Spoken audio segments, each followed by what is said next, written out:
네, 하나님의 말씀을 들으십시오. 마리아가 석 달쯤 함께 있다가 집으로 돌아가니라. 엘리사벳이 해산할 기한이 차서 아들을 낳으니 이웃과 친족이 주께서 그를 크게 긍휼히 여기심을 듣고 함께 즐거워하더라. 8일이 되매 아이를 할례하러 와서 그 아버지의 이름을 따라 사가랴라 하고자 하더니 그 어머니가 대답하여 이르되 아니라 요한이라 할 것이라 하매 그들이 이르되 내 친족 중에 이 이름으로 이름한 이가 없다 하고 그의 아버지께 몸짓하여 무엇으로 이름을 지으려 하는가 물으니 그가 서판을 달라 하여 그 이름을 요한이라 쓰매 다 놀랍게 여기더라. 이에 그 입이 곧 열리고 혀가 풀리며 말을 하여 하나님을 찬송하니 그 근처에 사는 자가 다 두려워하고 이 모든 말이 온 유대 산골에 두루 퍼짐에 듣는 사람이 다 이 말을 마음에 두며 이르되 이 아이가 장차 어찌 될까 하니 이는 주의 손이 그와 함께 하심이러라 하더라. 아멘. 자, 기도하겠습니다. 하나님 감사합니다. 또 주님께서 우리에게 말씀을 주시고 또 이 말씀을 풀어서 전하고 듣는 기회를 주심에 감사를 드립니다. 공적으로 선언되는 이 시간에 하나님께서 함께하여 주셔서 전하는 자 주님께서 붙들어 주셔서 다른 것을 전하지 않고 주의 말씀과 주의 말씀에 근거한 필연적인 교리들을 잘 전할 수 있게 하여 주시며 또한 듣는 자들 주님께서 붙들어 주셔서 주의 성령으로 마음밭을 좋게 하여 주셔서 주의 말씀을 붙들고 또한 그들의 영혼이 자라며 또한 그들이 이 말씀으로 성장하여 이 세상을 살아갈 수 있게 인도하여 주시옵소서. 주여 이 시간을 축복하여 주시옵소서. 이 모든 것 예수의 이름으로 기도드립니다. 아멘. 네, 오늘은 드디어 마리아의 고백, 마리아의 찬양, 무려 4주 동안 했던 그 이야기가 끝나고 다음으로 넘어가게 되었습니다. 이렇게 마리아가 이제 엘리사벳이 이제 성령으로 감동해서 한 이야기를 듣고 고백을 올려드리고 그 뒤로 같이 생활을 했습니다. 마리아가 엘리사벳과 함께 생활했을 때 무엇을 했을까요? 이제 저도 이제 예전 같으면 생각을 하기 어려웠을 것 같은데 이제 가족하고 같이 사니까 그러면은 다른 사람하고 같이 살면 도대체 무엇을 했을까? 물론 친족이긴 하지만 무엇을 했을까? 그 상황도 조금 특이하지 않습니까? 이제 지금 사가랴가 말을 할 수 없죠. 말을 하실 수 없고 그리고 엘리사벳은 이제 임신을 한 지 좀 되지 않았습니까? 그 상황이고 그다음에 마리아는 이제 임신 초기 단계입니다. 그럼 그 조합이 밥을 먹거나 생활을 할 때 무슨 이야기를 했을까? 일상적인 얘기도 했을 것 같고 그다음에 이제 엘리사벳이 이제 성령으로 충만해서 그런 이야기를 했고 마리아가 고백했던 그날에 대해서도 이야기했을 것 같습니다. 그리고 이제 하나님을 찬양했을 것 같습니다. 자, 그래서 석 달이라고 이렇게 탁 나오는데 그 기간이 어떻게 보면 또 길다면 길죠. 이제 그렇게 있다가 어 그 순간의 삶들을 살다가 이제 마리아가 집으로 돌아갑니다. 자, 집으로 돌아간 그 시점 어떤 시점이었나? 이제 엘리사벳이 해산할 기한이 차서 아들을 낳을 시점이 되었습니다. 그리고 성경은 57 절에 아주 담담하게 "아들을 낳으니"라고 말씀합니다. 다른 이야기를 할 필요 없죠. 이제 아들을 낳았습니다. 가브리엘이 전해 준 하나님의 말씀대로 되었습니다. 엘리사벳이 아이를 낳았습니다. 그래서 58 절에 보시면 이웃과 친족이 왔다고 되어 있습니다. 그리고 주님께서 엘리사벳에게 베푸신 큰 긍휼, 큰 자비하심을 베푸셨다. 이것을 듣고 그리고 보고 함께 즐거워했습니다. 자, 여기서 조금 더 직역을 하면 그분의 자비를 크게 하셨다라는 표현입니다. 네, 58 절에 이제 그를 크게 긍휼히 여기심을 듣고라고 돼 있죠. 예, 그분의 자비를 크게 하셨다라는 것을 듣고 함께 즐거워했습니다. 자, 우리는 몇 주 전에도 긍휼, 자비하심 이거에 대해서 이야기를 했었죠. 자비하심은 하나님의 속성이었습니다. 우리는 엘리사벳에게 나타난 자비하심이 바로 그분의 자비하심임을 다시 보게 됩니다. 그리고 주님께서는 이 자비하심을 크게 하셨습니다. 자, 크게 하다. 이 단어도 이전에 보았던 단어입니다. 크게 하다. 자, 여기서 또다시 생각해 볼 수 있는 것은 하나님의 자비하심은 언제나 늘 동일하지만 우리에게 있어서 그 자비하심이 크게 느껴질 때가 있다는 것입니다. 그리고 크게 보일 때가 있다는 것이죠. 하나님의 자비하심에 어떤 변화가 있는 것이 아니라 그분의 자비하심을 사람이 더 크게 세세하게 체감하게 된 것입니다. 자, 그런데 왜 여기서 긍휼을 크게 하셨다라고 표현할까요? 이것은 엘리사벳 입장에서 개인의 불임이라는 그 개인의 수치를 제거하셨기 때문이고 또 이 기적 같은 아이의 출생을 통해서 하나님께서 하실 일들을 전해 들었기 때문에 이웃과 친족들이 하나님의 긍휼을 그분께서 크게 하셨구나라고 말하는 것입니다. 특별히 이것은 말씀의 성취입니다. 아이를 낳은 이것은 말씀의 성취입니다. 다른 사람에게는 일상적인 일일 수 있지만 이것은 말씀의 성취입니다. 하나님께서 되리라고 하신 말씀은 반드시 이루어지지만 그 일이 이루어질 때까지 시간을 두셨죠. 그 사이에 있는 사람은 언제나 믿음으로 그 일이 될 것을 바라봅니다. 그런데 눈으로 보진 못하죠. 아직 이루어지지 않았으니까. 그런데 아들은 낳았습니다. 하나님께서 말씀하신 대로 아들을 낳았습니다. 아들이 정말로 나와서 그 아기를 눈으로 볼 때 하나님의 말씀이 시간 속에서 이루어지는 것을 볼 때 사람들은 정말로 하나님을 찬양하게 되어 있습니다. 그리고 여기서 그 표현이 주께서 엘리사벳에게 그분의 긍휼을 크게 하셨다라고 고백하는 것으로 나타납니다. 이웃과 친족이 이제 함께 즐거워하고 있죠. 이것은 엘리사벳의 처지를 충분히 공감하고 그 상황을 같이 기뻐해 주는 것입니다. 자, 한국 속담에는 참으로 죄인의 모습을 보여주는 속담이 있는데 사촌이 이 땅을 사니 내 배가 너무 아파졌다. 뭐 이런 속담들이 있죠. 하지만 이 구절에서 볼 때 이웃과 친족이 수근수근 거렸다거나 뒤에서 험담을 했다거나 기쁨을 훼손시킬 이러저러한 일을 했다고 나오지 않습니다. 이렇게 나이가 든 마치 할머니가 돼 가는 그 엘리사벳이 아이를 낳았는데 기쁨을 훼손시키는 어떤 일도 기록되어 있지 않습니다. 함께 기뻐했습니다. 기뻐할 일은 함께 기뻐해야 합니다. 자, 이제 59절을 보시면 할례를 행하는 장면이 나옵니다. 8일이 되매 아이에게 할례를 할 때가 되었습니다.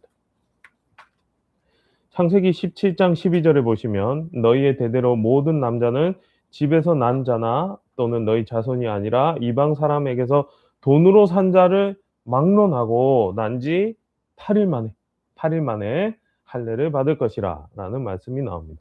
난 지 8일 만에 할례를 행하는 것은 아브라함과 하신 약속에서 언급되는 내용이었고 이후에 모세를 통해서 율법이 세부적으로 언급될 때 그 8일이 또한 확정이 됩니다. 레위기 12장 3절에 여덟째 날에는 그 아이의 표피를 뺄 것이요.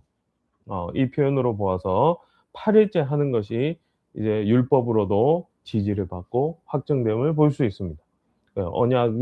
언약에 이제 언약이 하나님께 주어졌을 때 그 약속을 믿습니다 하는 표현으로서 율법에서도 그것이 확정되었죠. 자, 할례를 행하러 온 사람들이 왔습니다. 혹시 여러분들이 생각하면 '아 그랬나?' 할 수 있겠지만 구약에서 할례 규정을 보면 할례가 누구에게 행해져야 되는지 기록되어 있지 않습니다. 예. 그리고 어디서 행해져야 하는지 규정된 적이 없습니다. 그러므로 어 여기서 이제 여기서 사가랴가 하는 것이 아니라 사람들이 와서 할례를 행한다 돼 있죠. 이게 이상한 것은 아닙니다. 물론 우리는 아브라함의 예를 보면 아브라함이 할례를 행한 것을 우리 들어서 알고 있죠. 그런데 인제 여기서는 어떤 사람들이 와서 할례를 행한다 이렇게 되어 있습니다. 그런데 이 사람들은 앞서 언급된 이웃 혹은 친족들일 가능성이 높습니다. 자, 이 아이 나 이름하여 요한, 나중에 이름 짓는 장면이 나오지만 요한이죠. 이 아이가 할례를 받았다는 사실은 이제 이 아이가 태어난 시기가 율법의 시기, 율법 아래에서 태어났다는 것을 보여줍니다. 자, 나중에 보겠지만 요한의 별명이 무엇이죠? 세례 요한이지 않습니까? 세례를 베푸는 자였지만 당사자는 할례를 받은 자였습니다. 우리는 시간이 그렇게 딱 구분돼서 이제 '자 이제부터 새 시대야. 1초 뒤에 새 시대야.' 뭐 이렇게 하는 것을 어렵다는 것을 알고 있습니다. 하나님께서는 시간 속에서 이렇게 쭉 진행이 될 때 어떤 시간이 이렇게 오버랩돼서 교차되듯이 지나가는 것도 허락하셨죠. 그래서 이런 상황이 나옵니다. 자, 그런데 여기서 더 다른 이야기가 나옵니다. 아이의 이름을 정하는 장면이 나오죠. 할례를 행하고 이름을 붙이는 관습은 또 구약 성경에서 찾을 수는 없습니다. 그래서 성경학자분들이 이렇게 적어 놓은 주석을 참고해도 이제 다 한 목소리로 모두가 "구약 성경에서는 그러한 예를 찾을 수 없습니다."라고 말합니다. 물론 부모가 자식의 이름을 붙여 주는 것은 당연한 일이죠. 근데 하지만 우리는 반드시 할례 때 이름을 붙여야 한다는 내용을 구약에서 발견할 수는 없습니다. 자, 그리고 구약에서 나오지 않는 내용이 있는데 그것이 뭐냐면 어 이 사람들이 지금 아버지의 이름을 따라서 아이 이름을 지으려고 하죠. 그런데 구약 성경에서도 그 내용이 나오지는 않습니다. 그럴 수도 있지만 그렇지 않을 수 있는 일이죠. 어 그리고 61 절을 참고해 볼 때 친족 중에 사용된 이름을 붙이는 경우도 있었던 것 같습니다.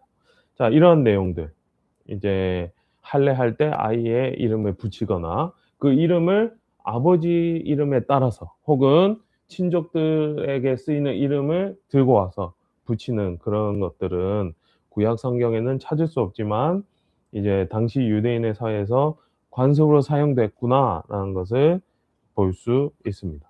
자, 그러면 이제 중요하게 구분되는 게 있죠. 할례는 반드시 하나님의 약속으로 정해진 것이고 하나님의 말씀으로 정해진 것이기 때문에 그 시대에 반드시 해야 될 일이고, 그러나 아이의 이름을 붙이는 거 뭐 그때 할 수 있죠.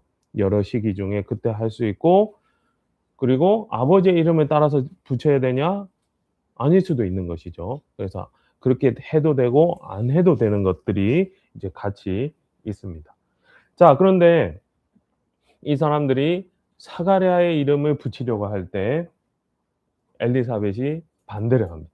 자, 이름은 요한이라고 해야 한다. 이렇게 합니다. 여러분이 좀 시간이 지났지만 몇 주 전에 가브리엘과 대면한 사람이 누구죠? 엘리사벳입니까? 아니죠. 사가랴였죠. 그런데 사가랴가 그 내용을 엘리사벳에게 전해 주었구나. 말은 못 하는데 전해 주었구나라는 사실을 볼 수 있습니다. 왜냐하면 정확하게 아이 이름을 요한으로 해야 된다라고 엘리사벳이 이야기하기 때문입니다. 자, 축복의 순간에 하나님의 언약이 다시 지시되고 하나님의 언약이 다시 인쳐지는 그 순간에 긴장감이 감돌고 있습니다. 이렇게 아기를 낳은 어떻게 보면 노년의 어머니가 말 못하는 노년의 아버지를 제쳐두고 '이름을 함부로 짓는구나.'라고 하는 상황이 되었습니다.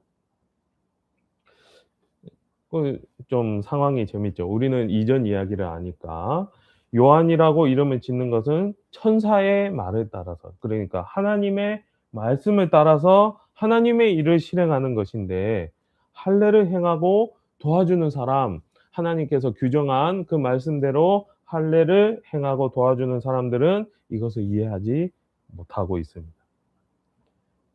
그리고 그 하나님을 믿는다는 사람들 사이에 긴장이 생겨 버렸습니다. 이런 상황에서 할례를 위해 온 사람들이 사가랴에게 몸짓을 합니다. 말을 못 하는데 귀로 듣지 못한 건 아니었던 것 같은데, 그런데 이 사람들은 사가랴에게 몸짓을 합니다. 말을 해도 됐었을 텐데. 하지만 어떻게 보면 이제 엘리사벳이 이렇게 강하게 얘기하고 있으니까 빨리 부른 것 같습니다. 이제 빨리 와서 좀 정리 좀 해 달라고. 어 "우리 어떻게 해야 되냐."고. 이 사람들은 엘리사벳과 사가랴가 이렇게 좋은 날에 싸우지 않기를 바랐을 수도 있습니다. 사가랴는 이제 서판을 달라고 손짓했습니다. 그리고 그 서판에 이름을 적었죠. 요한이라고 적었습니다. 사람들이 다 놀랐습니다. 아니, 지금 우리 관습대로 아버지나 친족 중에서 쓰는 이름을 사용해서 아기에게 주지 않고 지금 전혀 쓰지 않는 이름을 아기에게 준다고? 무슨 일이지? 엘리사벳은 그럴 수 있는데 사가랴는 이름난 제사장이잖아. 왜 그렇게 하고 있지? 무슨 일이지? 뭐가 일어나고 있지? 사가랴는 지금 천사가 전해준 하나님의 말씀에 따라 요한이라는 이름을 붙입니다. 예, 감사한 부분이죠. 그렇죠. 우리는 이제 사가랴의 믿음이 이전보다 더 단단해졌음을 보게 됩니다. 그는 하나님의 말씀대로 이루어지리라는 믿음이 점차로 성장했습니다. 혹은 점차로 회복되었습니다. 그리고 실제 이제 남자 아기가 나왔다는 것도 보았습니다. 하나님의 말씀이 이루어진 것을 눈앞에서 보았습니다. 이제 사가랴는 그 아이의 이름을 천사가 전해준 요한이라는 이름 말고 다른 이름으로는 지을 수 없게 되었습니다. 그의 믿음은 그렇게 성장했고 그의 이성과 양심은 이제 그 믿음으로 인해 제 역할을 하게 되었습니다. 의심이 사라졌고 의심에 따른 행동이 '잘못된 것이구나.'라고 판단할 수 있게 되었습니다. 이제 사가랴는 어떤 의미에서 이전의 사가랴가 아닙니다. 믿음이 성장한 사가랴입니다.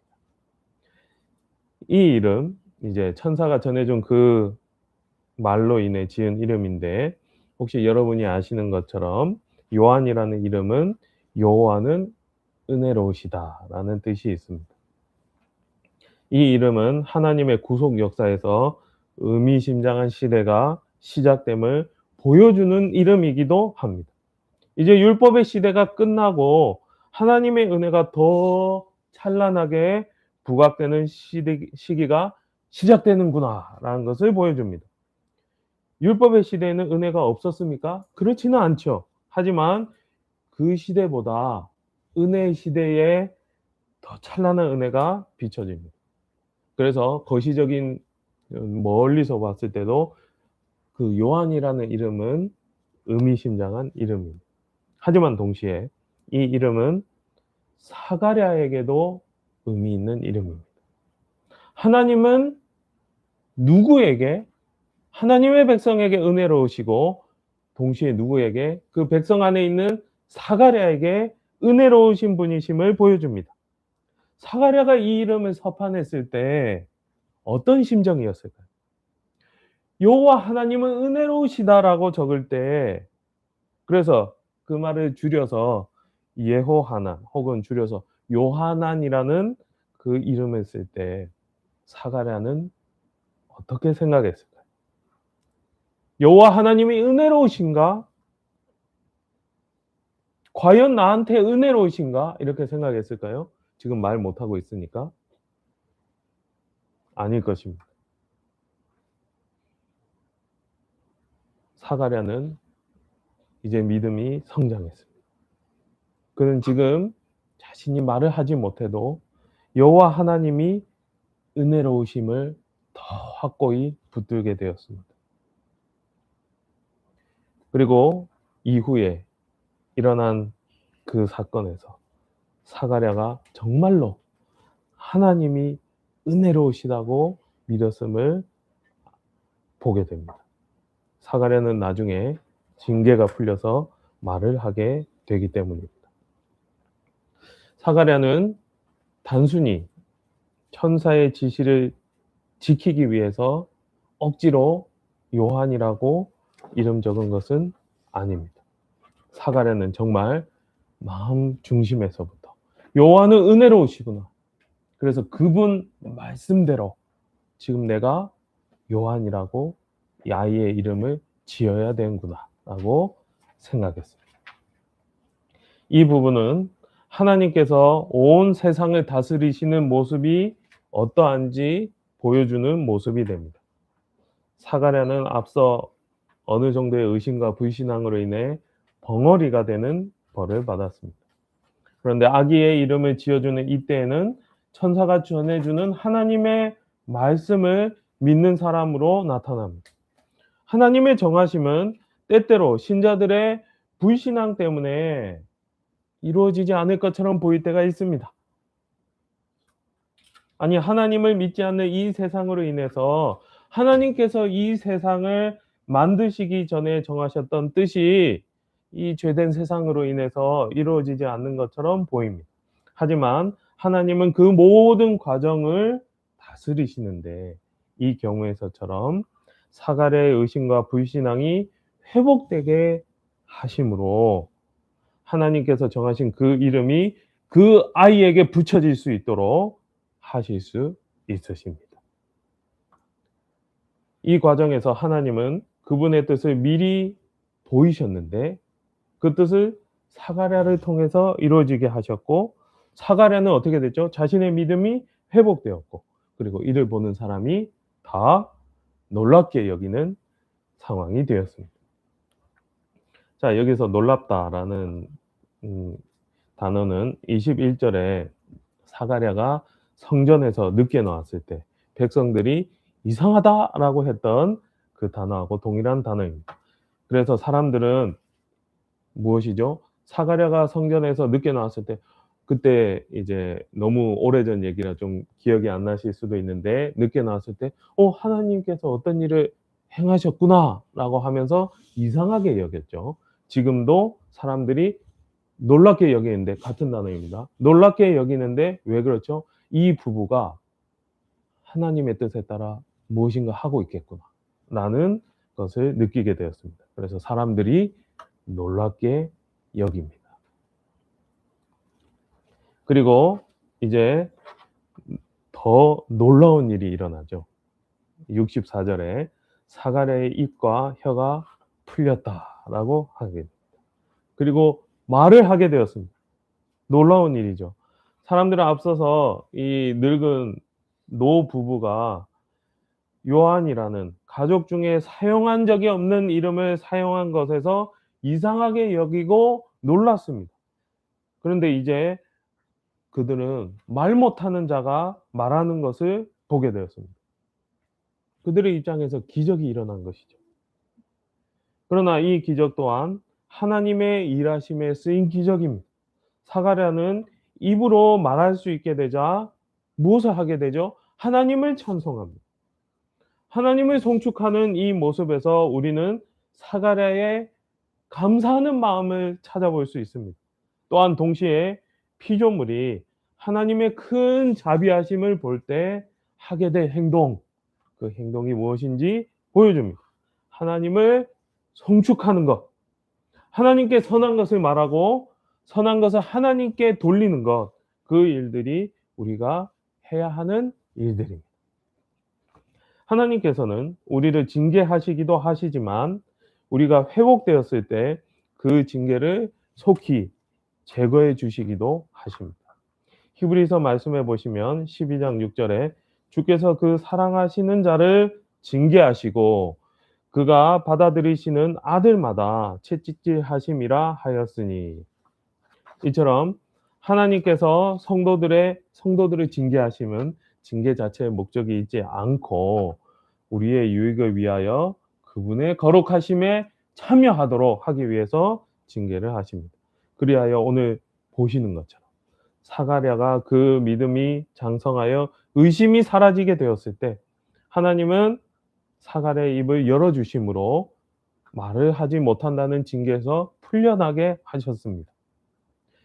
하나님은 우리 성도님들이 징계를 받으시는 모습들을 보면서 그 모습을 즐기는 분이 아닙니다.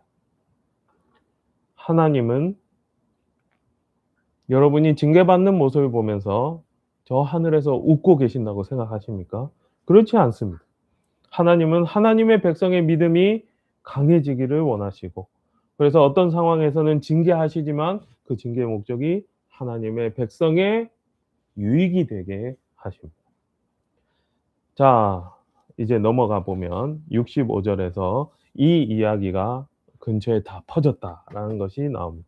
이제 시간이 조금 지난 상황이 되겠죠. 바로바로 아무리 퍼져도 이제 근처에 다 퍼지려면 좀 움직여야 되니까요. 그리고 그 이야기를 듣는 모두가 두려워했습니다. 자, 이 두려움은 우리가 뭐 공포 영화를 볼 때 나오는 어떤 두려움이 아니라 하나님과 관련된 두려움이죠. 하나님의 일하심을 목격한 자들, 그것을 목격하고 증언한 증인들의 말을 들은 자들이 마음에 두려움을 품는 것은 당연합니다. 이 두려움은 하나님을 인정하면서 나오는 두려움이기 때문입니다. 자, 이 모든 것이 유대 산골에 퍼졌다 하는데 이제 유대의 모든 산골, 이전에도 얘기했듯이 이스라엘 전국적으로 퍼졌다기보다는 사가랴가 살고 있는 동네 그리고 인접한 산골에 퍼진 것 같습니다. 자, 그런데 이 제한된 이제 지역에서도 듣는 사람들은 이 말을 마음에 두었습니다. 그리고 묻게 됩니다. 이 아이가 커서 어떻게 될까? 무엇이 될까? 이 아이가 무엇을 그리고 어떤 일을 하게 될까? 주의 손, 이전에 설명했었죠. 하나님의 능력, 그분의 능력, 구원과 관련된 능력, 그리하여 사랑과 은혜를 보이시는 그 능력이 함께하는 것을 사람들이 깨닫게 되었습니다. 자, 오늘은 여기까지 말씀이 있어서 여기까지 보고 이 사건을 통해서 정리해야 될 부분들을 생각해 보도록 하겠습니다. 이 사건에서 오늘 사건에서 가장 중요하게 생각해야 되는 것은 무엇보다도 하나님의 구속 역사가 진전되고 있었구나라는 것입니다.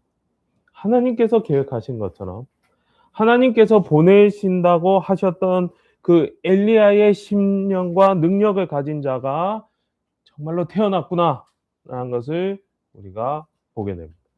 그리고 하나님께서 계획하신 것처럼 그 아이의 이름이 사람의 손으로 요한이라고 붙여졌구나. 이전에 의심하던 사람인데 믿음이 자라서 요한이라고 붙여졌구나라는 것도 보게 됩니다. 그리고 하나님께서 계획하신 것처럼 이제 은혜의 시대가 도래하고 있구나. 그 은혜가 더 풍성하게 되는 시대가 도래하고 있구나라는 것도 보게 됩니다. 그래서 하나님의 신실하심이 여기서 드러나게 됩니다. 또 이 사건에서 우리가 볼 수 있는 두 번째 부분은 사람들의 역할입니다. 하나님께서 사람들을 사용하셔서 그분의 일을 이루십니다라고 할 때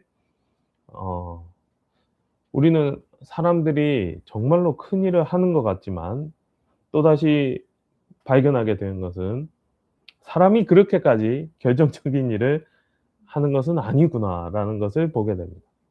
사가랴는 지금 징계받고 있죠. 그리고 사람들은 자신이 하던 대로 그리고 물론 선한 의도로 아이 이름을 요한으로 지을지 다시 확인을 시킵니다. 이런 모습들은 사람들이 각자 최선을 다해 어떤 일을 한다 해도 하나님의 일에 하나님의 큰 일에 결정적인 역할은 하고 있지 않다는 것을 보여줍니다. 그러나 세 번째로, 그럼에도 불구하고 하나님은 그런 사람들을 각자의 상황에서 인도하셔서 하나님의 큰일이 무엇인지 알려주신다는 것입니다. 사가랴는 입이 열렸죠. 이제 하나님을 찬양하게 되었습니다. 그는 징계 상황에서 풀려남으로 인해서 정말로 이 일이 하나님께서 뜻하신 일이며 하나님께서 큰 일을 행하실 것이라는 사실을 믿고 있었겠지만, 그리고 다시 확증하였을 것입니다. 사람들은 사가랴 엘리사벳 부부가 아이 이름을 요한이라고 짓는 것에 의구심을 가졌지만, 그 모든 상황을 보고 혹은 듣고 나서 다시 하나님을 찬양하게 됩니다. 주의 손이 그와 함께 하시는구나. 지금 주의 손이, 물론 나는 지금 무슨 일이 일어나고 있는지 잘 모르겠지만 지금 주의 손이 큰 일을 이루시는구나. 그리고 이 아이도 어떤 일을 하게 될지 지금 내가 도무지 모르겠지만 큰 일을 이루시겠구나, 이 아이를 통해서 라는 사실을 알게 됩니다. 누군가가 어떤 일을 돕는다고 생각해 봅시다. 이제 쉽게 예를 들면 지금 이제 누군가가 이제 제가 학교에서 가르치고 있으니까 제가 가르치는 일을 이제 도와준다고 생각해 봅시다. 근데 이제 그 사람이 자신의 최고로 선한 의도로 그리고 열심으로 무엇인가 도와주지만 제가 가르치는 내용도 잘 모르고, 그리고 제가 어떤 과목에서 의도하는 그 의도도 잘 모르고, 그런데 그 사람이 뭐 도와준다고 무엇인가 열심히 한다고 할 때 저에게 어떤 도움이 될까요? 물론 이제 정말 노력하시는군요." 이렇게 이제 칭찬하고 그럴 수 있는데, 정말로 나에게, 아니면 정말로 제가 가르치는 그 일에 도움이 될까요? 뭐 그렇지는 않겠죠. 뭐 어떤 작은 도움들은 될지라도. 마찬가지로 사람이 하나님의 마음을 압니까?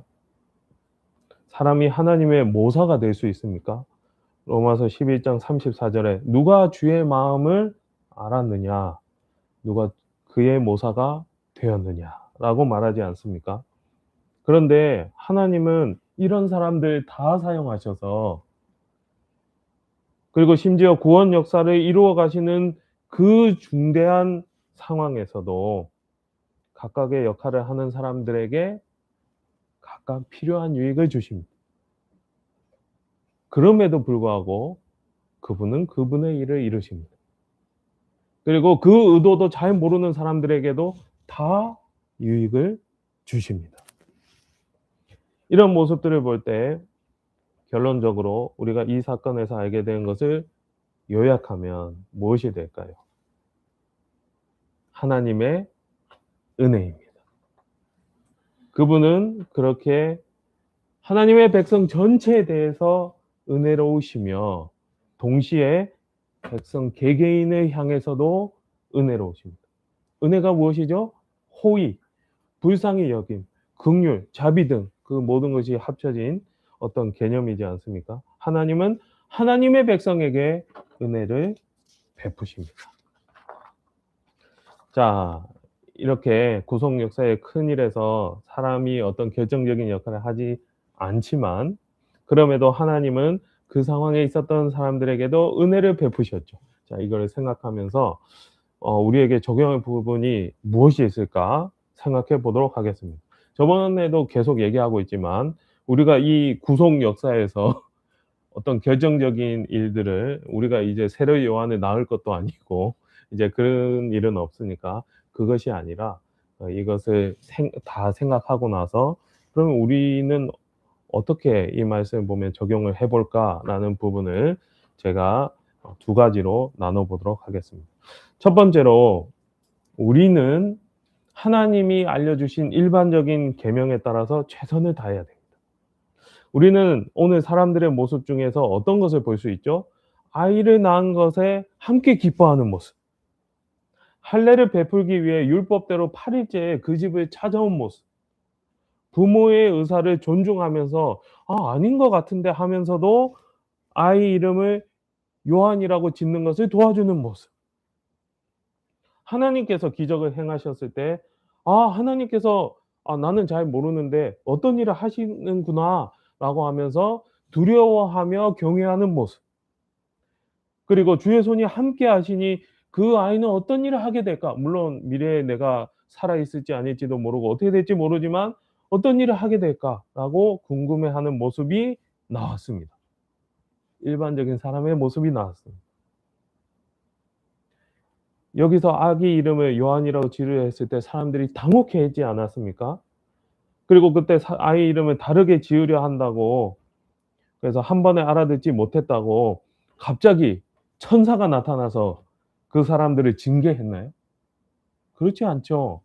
갑자기 천사가 나타나서 그 사람들을 사가랴처럼 벙어리로 만들었나요? 그렇지 않죠. 그 사람들은 사가랴가 경험한 것을 알지 못했습니다. 그래서 그 사람들이 행할 수 있는 최선의 일을 했습니다. 우리는 이 사건이 끝난 뒤에 이제 기록을 읽는 입장에 있습니다. 그렇게 쉽게 그 사람들을 평가할 수도 있죠. 하지만 조금 더 그 사람들의 입장에서 생각해 보면 이 사람들은 정말로 최선을 다해서 하나님께서 일반적으로 사람들에게 명하신 일들을 하려 했구나라는 것을 보게 됩니다. 이웃의 기쁨에 함께 기뻐하고 이웃의 필요에 반응해서 그 필요를 채워 주었습니다. 그리고 하나님께서 어떤 일을 하시는 것 같다 하면 잘은 모르지만 하나님을 경외하고 찬양했어요. 여러분 우리는 때때로 어떤 일들의 깊은 내막을 모릅니다. 저도 모르고 여러분도 아마 모를 겁니다. 당사자가 되면 어떤 걸 알 수 있지만. 그리고 하나님께서는 또 그렇게까지 모두에게 정확하고 명확하게 공개적으로 알려주시지 않을 때가 많습니다. 그렇다면 우리는 어떤 행동을 하며 살아가야 합니까? 하나님께서 알려주신 일반적인 계명들에 따라 살아가야 됩니다. 여기서는 이웃을 사랑하는 모습이 이렇게 나타났죠. 이웃을 사랑해서 함께 기뻐해 주고, 야, 아기를 낳았구나 기뻐해 주고, 이웃을 사랑해서 그 이웃이 지금 나이도 들었으니까 할례를 행하는데 힘들 것 같으니까 가서 도와주고, 그리고 이름 지을 때 정말 그거 맞니? 확인도 해 주고, 이런 모든 것, 이웃을 돕는 일을 해야 합니다. 아니 목사님, 그러다가 요한이라는 이름을 짓는 일을 잠시 방해한 것처럼 하나님의 일을 방해하면 어떻게 하나요? 하는 분이 혹시 여기는 계시지 않을 것 같은데, 그래도 혹시 계시다면 하나님은 그분의 일을 이루시는데 사람들이 어떻게 방해를 해도 이루십니다. 그리고 하나님은 하나님의 백성들을 언제나 항상 우리가 믿음으로 고백하지 못할 때에도 선하게 인도하고 계십니다. 그렇게 우리는 내일부터 시작되는 일상에서 하나님께서 알려주시는 일상적이고 일반적인 계명들, 하나님을 사랑하고 이웃을 사랑하는 일을 하면서 살아가면 됩니다. 안심하십시오. 우리가 이런 일상에서의 삶을 할 때 우리가 하나님의 일을 방해하는 것이 아닙니다. 우리가 때때로 하나님의 뜻을 다 할 수 없고, 그리고 그분의 모사가 되지도 못하지만 그분의 일을 방해하지 않습니다. 하나님께서는 저같이 능력 없어서 그런 도우미도 활용하지 못하는 그런 분이 아니시라, 하나님께서는 그런 모든 사람들 사용하셔서 그분의 뜻을 이루시고 동시에 그 의도도 모르고 따라했던 모든 사람들에게도 유익을 주십니다. 하나님께서 더 깊은 내막을 알려주시는 분이 혹시 있으실 수도 있죠. 어떤 특별한 상황이 되기 전까지 우리는 일상적이고 일반적인 일들을 기록되어 있는 하나님의 뜻에 따라 행하면 됩니다. 자, 두 번째로 이제 가장 중요한 것인데, 우리는 언제나 하나님을 찬양해야 합니다. 오늘 사건에서 사람들이 한 미약한 일들과 하나님께서 이루셔서 이루어 가시는 일들을 볼 때 우리가 할 수 있는 가장 유의미한 일들 중에 가장 귀한 일은 하나님을 찬양하는 것입니다.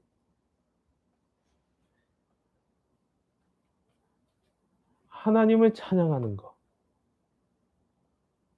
사람들이 하나님의 말씀에 따라 일반적인 계명을 따라 모든 일을 할 때도 우리의 일은 언제나 이렇게 미약하구나, 이렇게 작구나 이런 걸 볼 수 있죠.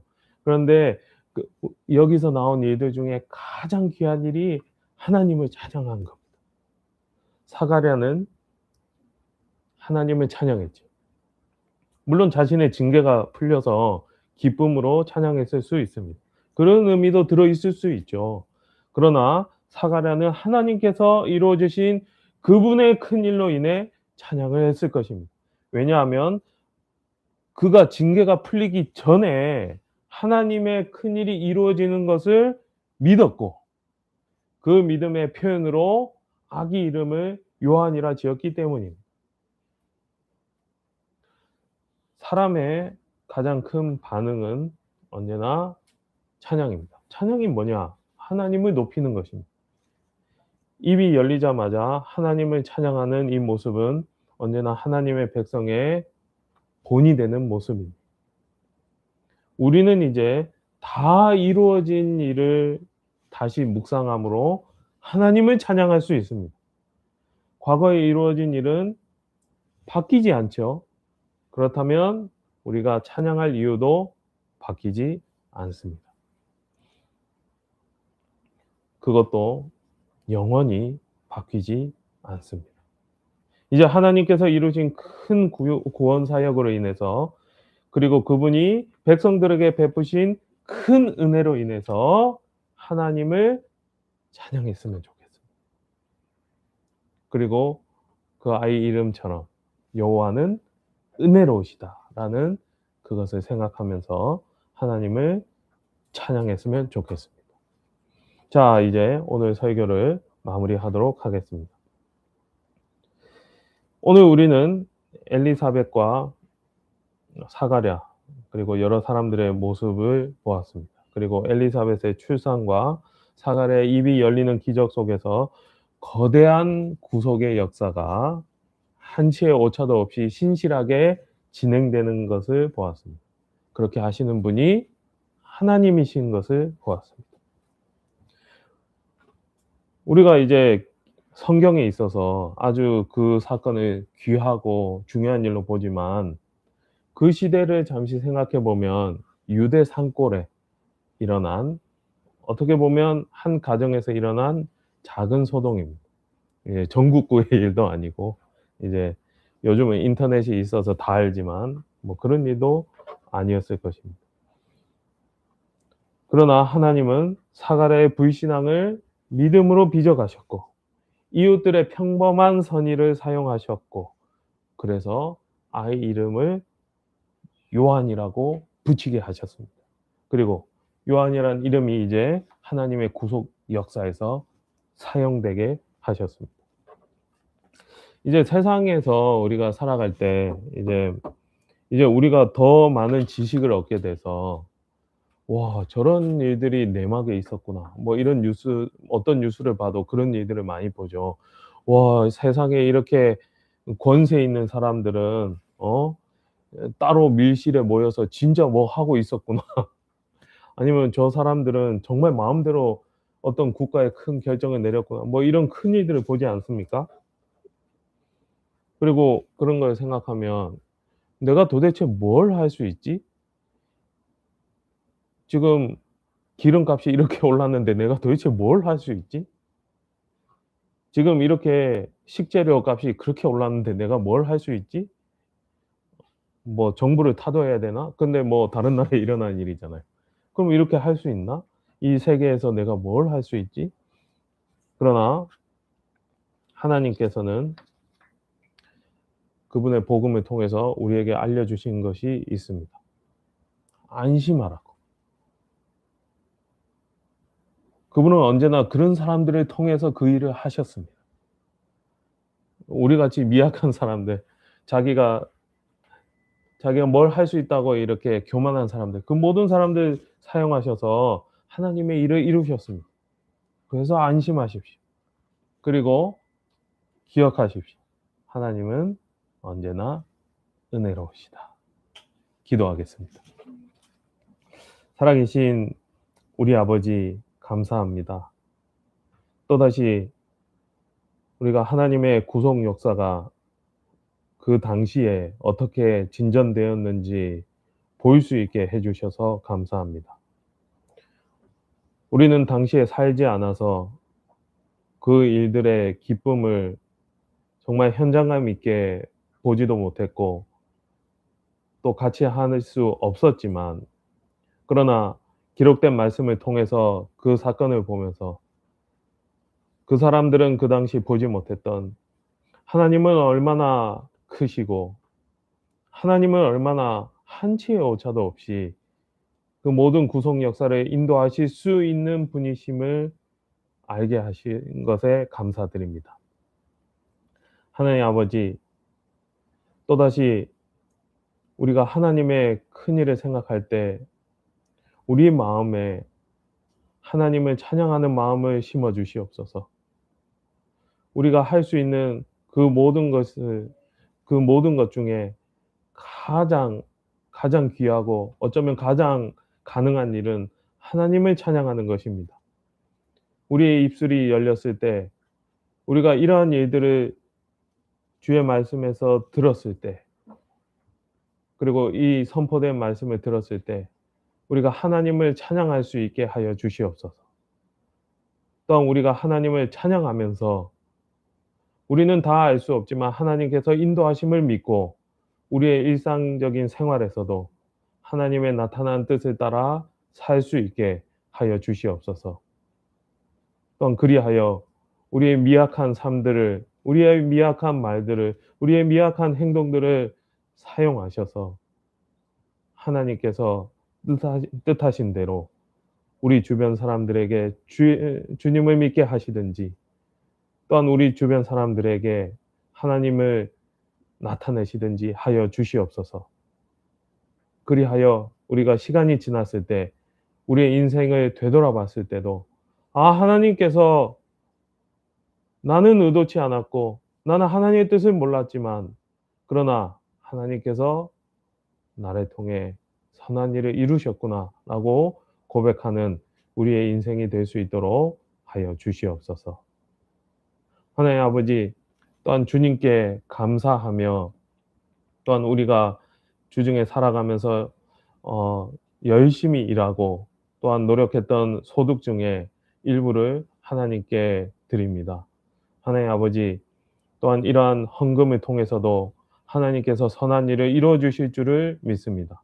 저희가 이렇게 모여 주님 앞에 드린 헌금을 모아서 하나님 앞에 선하게 사용될 기회를 찾고 있습니다.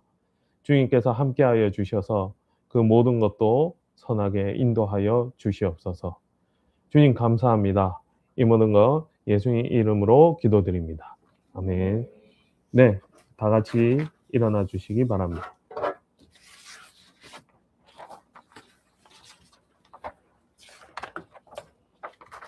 자, 시편 89편 마지막입니다.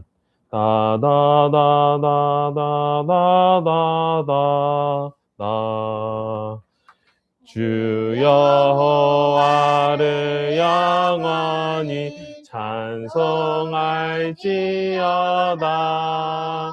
주 여호와를 영원히 찬송할지어다. 주의 복이 선언됩니다. 주 예수 그리스도의 은혜와 하나님의 사랑과 성령의 교통하심이 오늘도 하나님께서 은혜를 베푸시는 하나님의 백성으로 있는 모든 자들 위에 함께 있을지어다. 예배를 마쳤습니다.